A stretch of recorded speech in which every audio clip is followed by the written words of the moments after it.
Hello guys, welcome to Management Guide by Sadaf Minhaj, and today I am again here to discuss part 2 of writing skills. In my previous lecture I have discussed about important tips and tricks of your good writing skills. Hope you have learned a lot from my previous sessions that I have delivered already. In my last session I have given you certain question or assignment. Hope I will answer you the answers of those questions in the end of this session. Here today we are going to study very common mistakes that we do very often in our written communication, and that can spoil our whole written literature in a minute.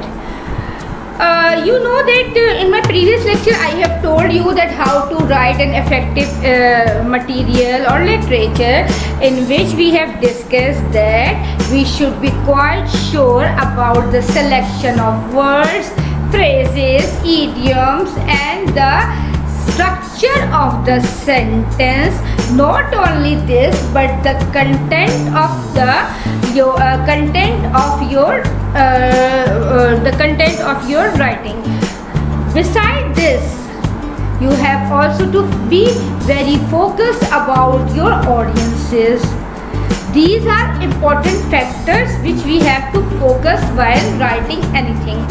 On the other hand, the common mistakes we do make, which the people generally makes are four. Basically, there are four mistakes. Number one, we should always be very careful to not to use any kind of jargons in our written material. What are jargons or slangs? What are jargons? Jargons are basically kind of some professional languages which the people of a certain profession can easily understand, but not the other people who are general people cannot understand these jargons. For example, if I am a doctor, I can understand the meaning of BP. However, BP is a very common terminology, but there are certain more medical terminologies like sleep apnea, many other disorders that the people who belong to the medical profession can easily understand.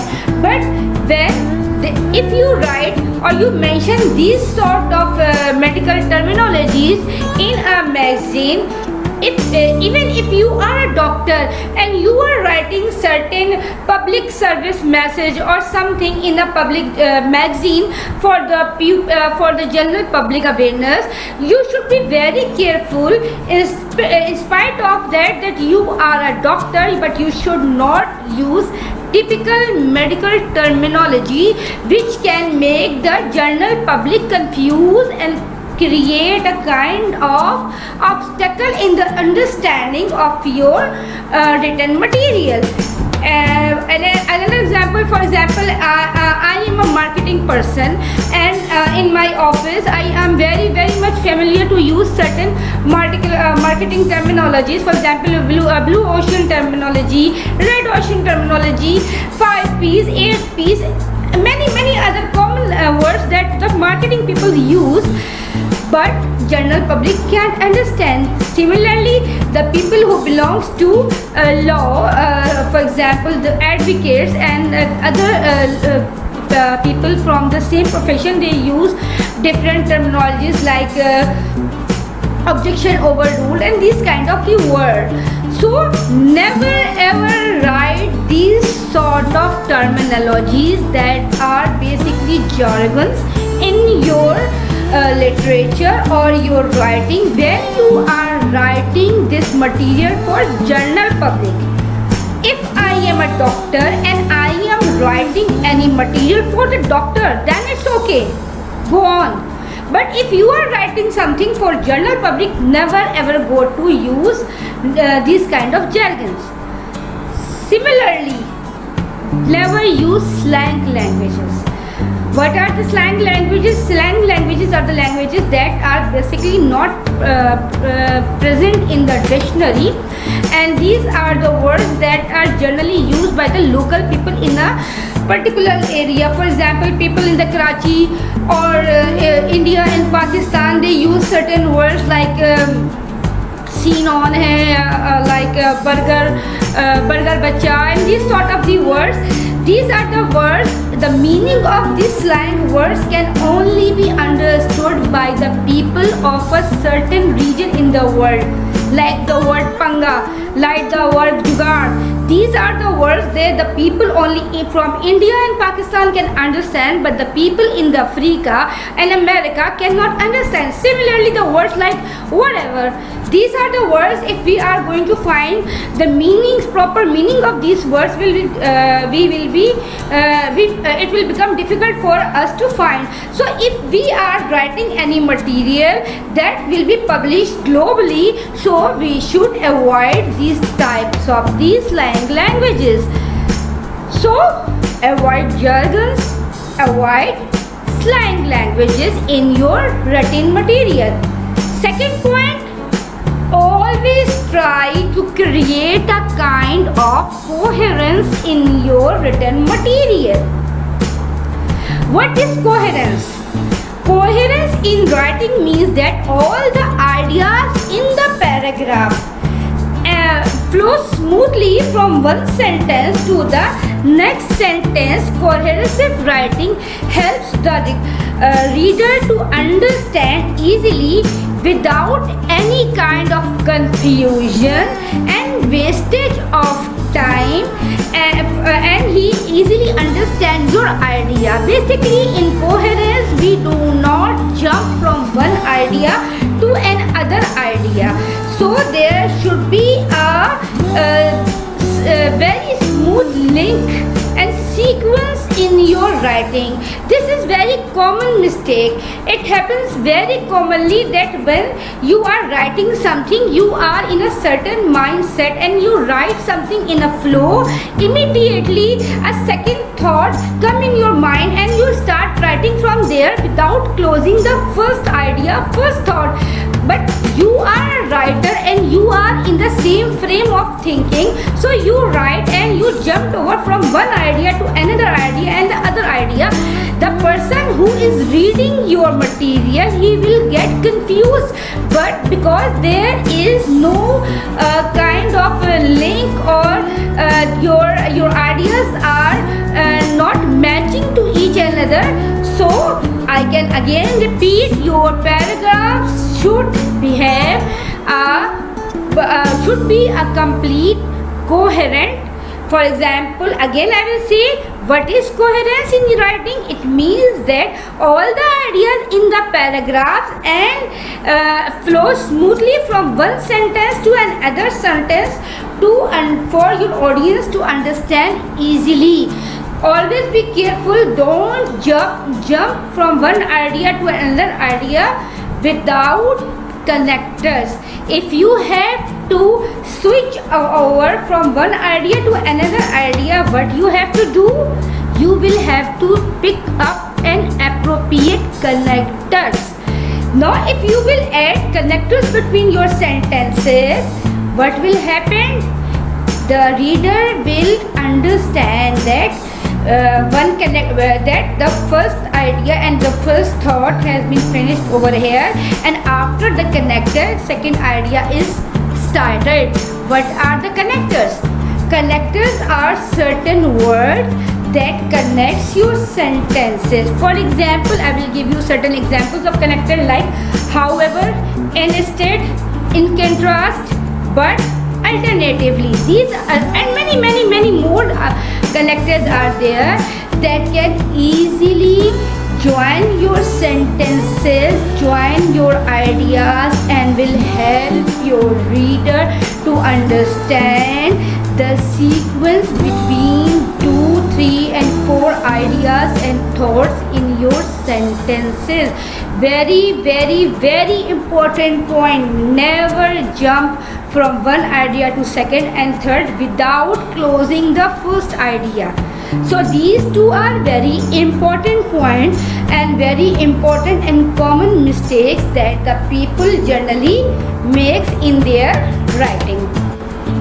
Okay guys, the third point that I want to discuss with you people are always read what you have written.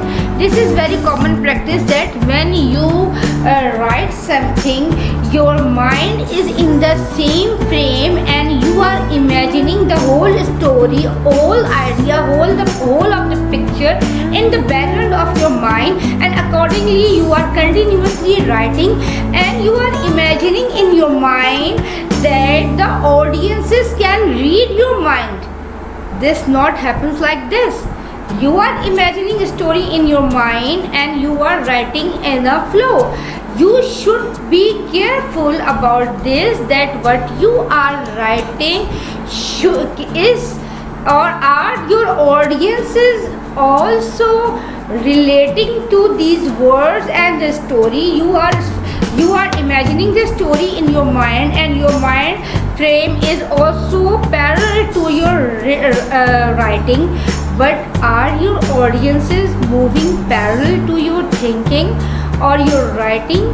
So once you have done with your writing, you should read it again and again from neutral point of view or from an audience point of view, or sometime I will also tell this again and again, if you don't think that you can do justice by with your written material by yourself, let your friend or any sister or your sibling that read your writing what you have written, and when he will read your written material as a third person, then he will really mention some points that you have written, but the audience will not be able to relate that point.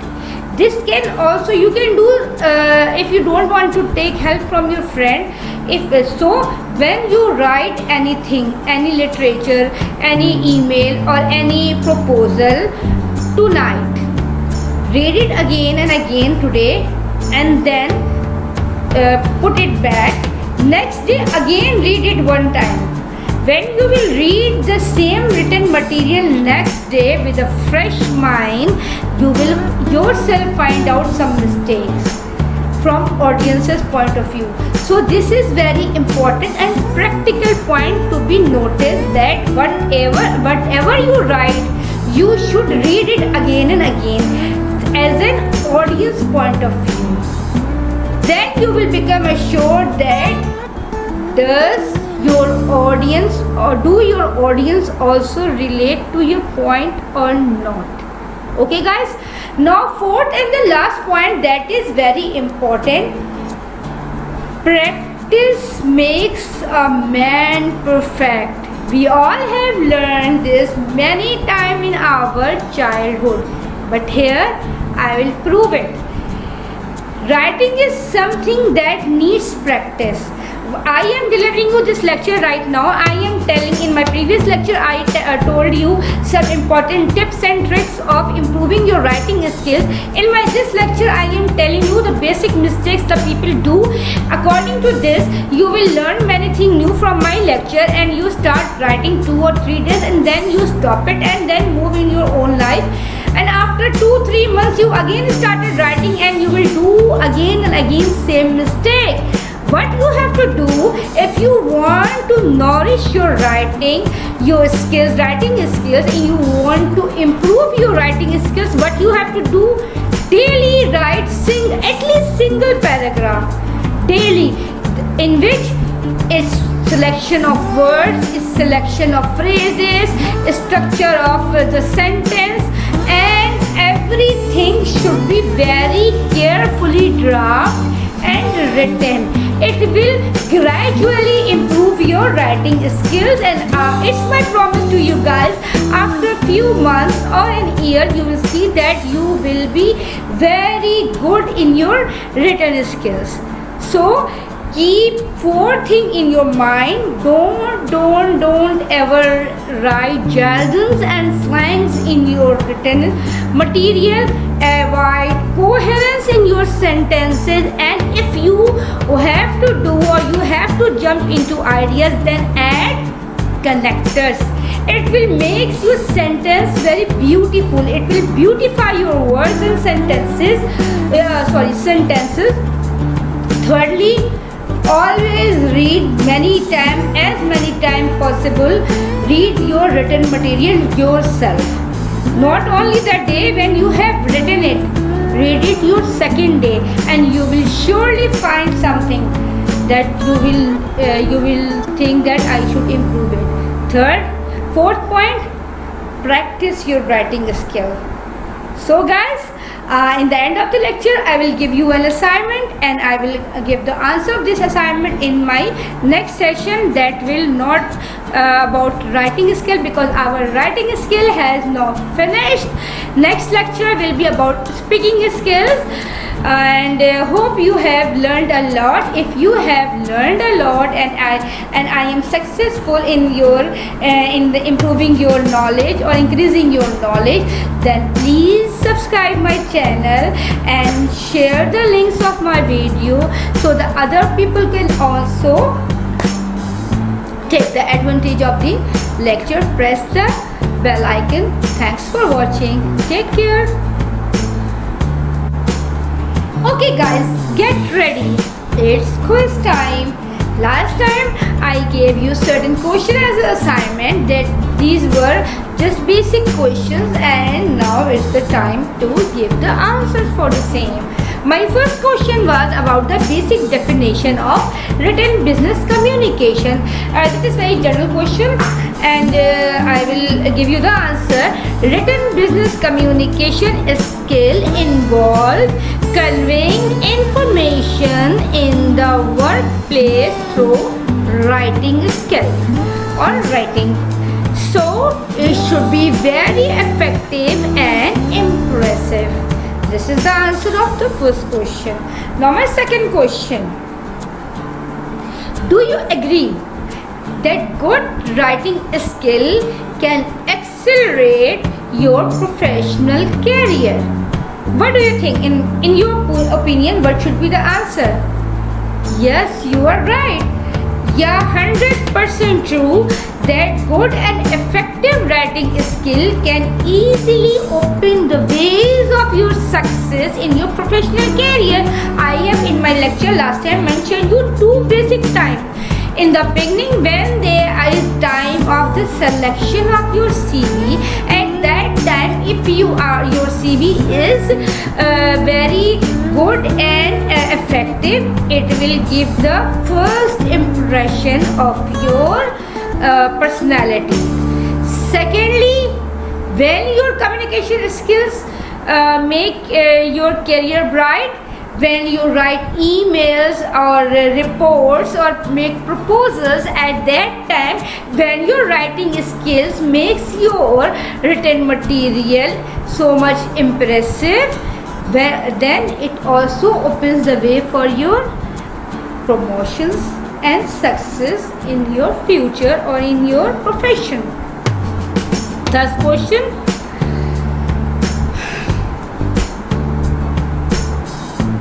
Do you agree that the content of your written material vary from audience?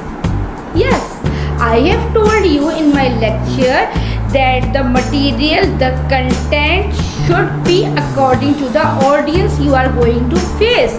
For example, if you are writing an email to the HR of any MNC, it will be different from any other as compared to the letter to any of your client or any other your business partner.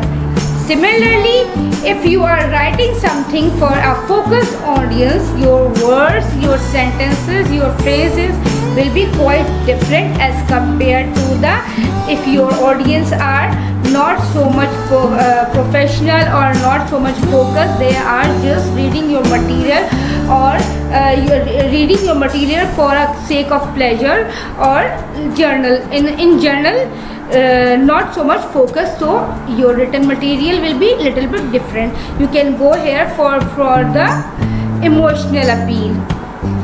Fourth and the last question, in my lecture I have discussed 4 important questions.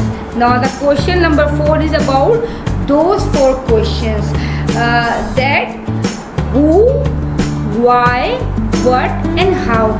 There are 4 questions which you should keep in mind when you are writing any material. So I have asked you, among these 4 questions, which of the question you think the most important. It's up to you, but in my opinion,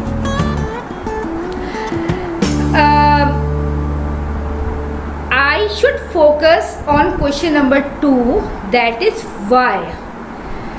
Why should the reader will read my written material? In my opinion, your opinion may differ, but in my opinion, why should I will make the audience, what will make my audience to read my written material? It should be so much purposeful and convincing, or there must be something so much attractive that will attract the readers to attract towards my literature. Or if I am writing any proposal or anything, or any email, then there should be something very powerful and convincing that will make my reader to be convinced with my written material. So it's up to you. You may select question number 1, that who will read my letter or my written material. It is also important because audience is also important. According to audience, you can change the material or the selection of words in the written material. So it depends on you. So these are the answers of the 4 questions that I have given you as assignment in my first part of the writing skill, and in my next session I will discuss about the answers of the questions which I have given you in my second and the last part of the writing skills, and hope you will also enjoy that quiz.